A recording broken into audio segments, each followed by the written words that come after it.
కూడా వదిలేసింది అనుకోండి, పరిస్థితి చాలా దారుణంగా ఉంటది. సో అది మేజర్ గా మనం ముందు యూనస్ మహమ్మద్ చేసింది, ఇప్పుడు తారిక్ రెహమాన్ చేస్తున్నది కూడా అదేనండి. చూసి చూడనట్టు వదిలేస్తున్నారు. అంటే ఇంకొంచెం అంతకు ముందు ఉన్నంత సీరియస్ గా ఇప్పుడు లేదు. మనకు అక్కడ వాళ్ళ వ్యవహార శైలి చూస్తే అర్థమవుతోంది. బట్ అట్లీస్ట్ అంటే basically any government, even Sheikh Hasina government లో కూడా వాళ్ళు ఒకనొక దశకు వచ్చిన తర్వాత హిందువుల్ని ప్రొటెక్ట్ చేసే పరిస్థితి ఉండేది కాదు. ఈవెన్ హిందూస్ చెప్పేది, అక్కడ ఉన్న హిందువులు కూడా చెప్పేది, షేక్ హసీనా ప్రభుత్వం కూడా, ఎందుకంటే బికాస్ మెజారిటీ ముస్లిమ్స్ కాబట్టి మెజారిటీ అభిప్రాయాన్ని కాల రాసే విధంగా మైనారిటీల సంతృప్తికరణ చేయాలని ఎవడు అనుకోడు. మన దేశంలో పూర్తిగా మైనారిటీ అప్పీస్మెంటే ఉంటుంది. అది వేరే విషయం. మన దగ్గర ఉండేది పూర్తిగా మైనారిటీ అప్పీస్మెంట్. హిందువులు తనకు ఏమనుకున్నా పర్వాలేదు అనుకుంటా, బికాస్ హిందువులుగా బిహేవియర్ కదా మన దేశంలో. మన దగ్గర అంతా కులాల ప్రాతిపదికన విడిపోతారన్న కాన్ఫిడెన్స్ వీళ్ళకు ఉంటుంది. కానీ బట్ బంగ్లాదేశ్ లో అట్లా కాదు. బంగ్లాదేశ్ లో ఈవెన్ షేక్ హసీనా గవర్నమెంట్ కూడా పూర్తిగా ఏదో హిందువుల పక్షాన నిలబడ్డ వాతావరణమే ఉండేది కాదు. అప్పుడు కూడా కొంచెం భయంగానే ఉండేది. ఎప్పుడు మనం మాట్లాడుతుంటే అక్కడ ఉన్న వాళ్ళు ఏం చెప్తారంటే పెనం మీద నుంచి పొయ్యిలో పడ్డట్టుగా ఉంది పరిస్థితి అని అంటారు, అంతే.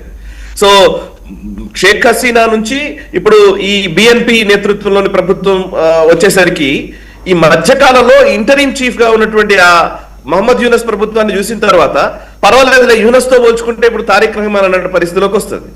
ఈవెన్ అక్కడ హిందూస్ కూడా చాలా మంది తారిక్ రెహమాన్ కోటేశారు. చాలా వరకు ఈ ముక్తి బాహిని మన షేక్ హసీనా పార్టీ నుంచి ఈ తారిక్ రెహమాన్ వైపు వచ్చిన వాళ్ళు కూడా చాలా మంది ఉన్నారు.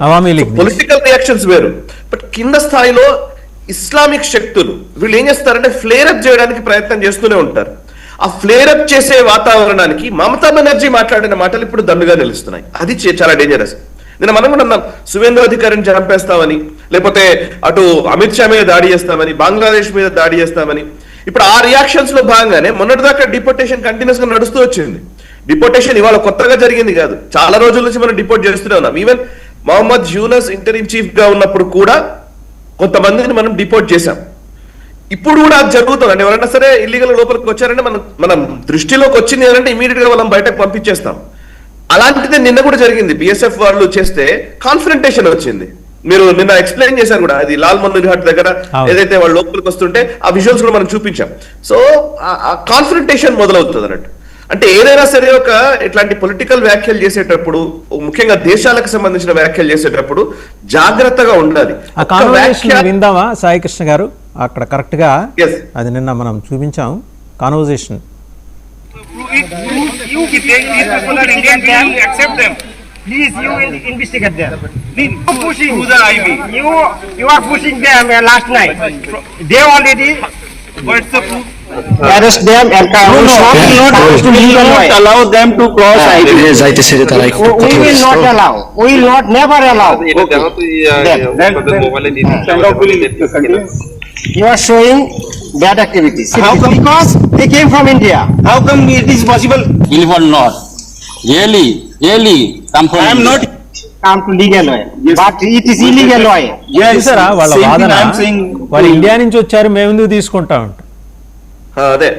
అండ్ వాళ్ళు ఏమంటారంటే, ఇందాక వ్యాఖ్య కూడా వచ్చింది కదా చూసారు, బంగ్లాదేశీ ఆర్మీ అతను, మీరు అరెస్ట్ చేయండి కావాలంటే అంటాడు. మీరు కావాలంటే అరెస్ట్ చేసుకోండి, మీ దగ్గర ఇల్లీగల్ ఉన్నారంటే, అండ్ మీ దగ్గర నుంచే మా దగ్గరకు వస్తున్నారు, మేము ఒప్పుకోము అంటాడు. సమస్య ఏంటంటే ఇప్పుడు చూడండి ఎంత అంటే వాళ్ళ వ్యవహార శైలి కూడా మీరు అర్థం చేసుకుంటే, బంగ్లాదేశ్ ప్రజలను బంగ్లాదేశ్ నుంచి వచ్చినటువంటి ప్రజలు బంగ్లాదేశ్ కే మళ్ళీ వెళుతున్నారు అని అంటే బంగ్లాదేశ్ ఒప్పుకునే పరిస్థితి లేదు. వాళ్ళకి భారం. అంటే ఇది ఒక రకంగా చెప్పాలంటే దీన్ని ఏం చేస్తారంటే, ఈ పోర్టర్స్ బార్డర్స్ పెట్టుకొని వాళ్ళు ఎక్కడికన్నా వెళ్ళని, ఎక్కడికన్నా బతకని, ఏమైనా చేయని. నేను ఇప్పుడు ఇది మాత్రమే మాట్లాడుతున్నాం, బంగ్లాదేశ్ గురించి మనం మాట్లాడుతున్నాం. కానీ మీరు అబ్జర్వ్ చేస్తే నిజానికి ఇస్లామిక్ ఉమ్మా అని అంటే కనుక ఇప్పుడు గల్ఫ్ దేశాలు ఉన్నాయి, అన్ని సంపన్న దేశాలే కదా గల్ఫ్ దేశాలన్నీ. యుఏఈ కావచ్చు, లేకపోతే సౌదీ అరేబియా కావచ్చు, కువైట్ కావచ్చు, ఖతార్ కావచ్చు. ఇప్పుడు ఆఫ్ఘనిస్తాన్ లో క్రైసిస్ వచ్చినా, సిరియాలో క్రైసిస్ వచ్చినా, లేకపోతే ఇరాక్ లో క్రైసిస్ వచ్చినా, వీళ్ళందరూ సౌదీ అరేబియాకి ఎందుకు వెళ్ళరు? వీళ్ళందరూ మన ఒమన్ కో, లేకపోతే కువైట్ కో, ఖతార్ కో ఎందుకు వెళ్ళరు? వీళ్ళందరూ ఎక్కడికి వస్తారు చూస్తారా మీరు? ఆఫ్ఘనిస్తాన్ లో క్రైసిస్ అయితే యూరప్ కి వస్తారు, ఆఫ్ఘనిస్తాన్ లో క్రైసిస్ అయితే ఇంకెక్కడో వేరే అమెరికా దేశాలకు వెళ్ళడానికి ప్రయత్నం చేస్తారు. ఓకే, అంటే వీళ్ళ పాయింట్ ఏంటంటే దీన్నే అందుకే చాలా సంవత్సరాలుగా దీని ఒక కాన్స్పిరసీగా కూడా మాట్లాడుతూ ఉంటారు. నిజానికి ఇస్లామిక్ దేశాలు ఏం చేస్తాయి, వీళ్ళు ఏం చేస్తాయి, ఈ పర్టికులర్ గల్ఫ్ దేశాలు ఏం చేస్తాయి అంటే సంపన్నమైన దేశాలు ఈ డబ్బుల్ని వీళ్ళకి ఇవ్వరు. డబ్బుల్ని ఏం చేస్తారంటే ఆ దేశాలకి వాళ్ళు జకాత్ అంటారు, అంటే పేద దేశాలకి ఖురాన్ ప్రకారం వాళ్ళు పేదలకి ఇచ్చేటువంటి నిధులు ఉంటాయి కదా, ఆ నిధుల కింద ఆ జకాత్ ఇస్తారనమాట. ఇచ్చి మీరు బతకండి కావాలంటే, అని మా దేశంలోకి మాత్రం రావద్దు. మీరు ఇప్పటికి చూడండి ఏ గల్ఫ్ దేశంలో కూడా పౌరసత్వం అనేది మిగతా దేశాల వాళ్ళకి ఇవ్వడం అనేది లేనే లేదు. There is no citizenship.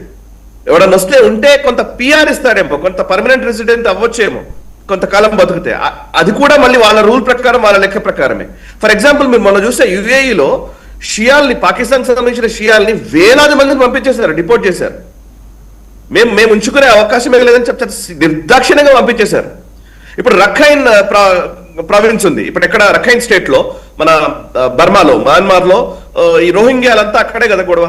రోహింగ్యాలు అక్కడి నుంచి వచ్చిన వాడు బంగ్లాదేశ్కి వచ్చి, కొంతమంది బంగ్లాదేశ్ నుంచి భారతదేశంలో, కొంతమంది బంగ్లాదేశ్ మన వెస్ట్ బెంగాల్ నుంచి, ఇప్పుడు ఈవెన్ హైదరాబాద్ కూడా వచ్చి ఉంటారు. ఎక్కడైనా డిపోర్టేషన్ జరిగిందంటే వాళ్ళు వెళ్ళి వేరే దగ్గర ఉంటారు. ఆ వేరే దగ్గర ఉంటే ఏంటిది, ఈ డెమోక్రటిక్ దేశాల్లో ముఖ్యంగా మన భారతదేశం లాంటి దేశం ఏం చేస్తుందంటే వాళ్ళ ఓటర్ ఐడీలు, ఆధార్ కార్డులు, వాళ్ళకి కావాల్సిన అన్ని సంక్షేమ పథకాలు అవన్నీ ఇచ్చి మళ్ళీ పైపెచ్చు వాళ్ళు వాళ్ళ హక్కుల కోసం ఇక్కడ ఆఫర్స్ ఎక్కువ ఉంటాయి కదండి. 1+1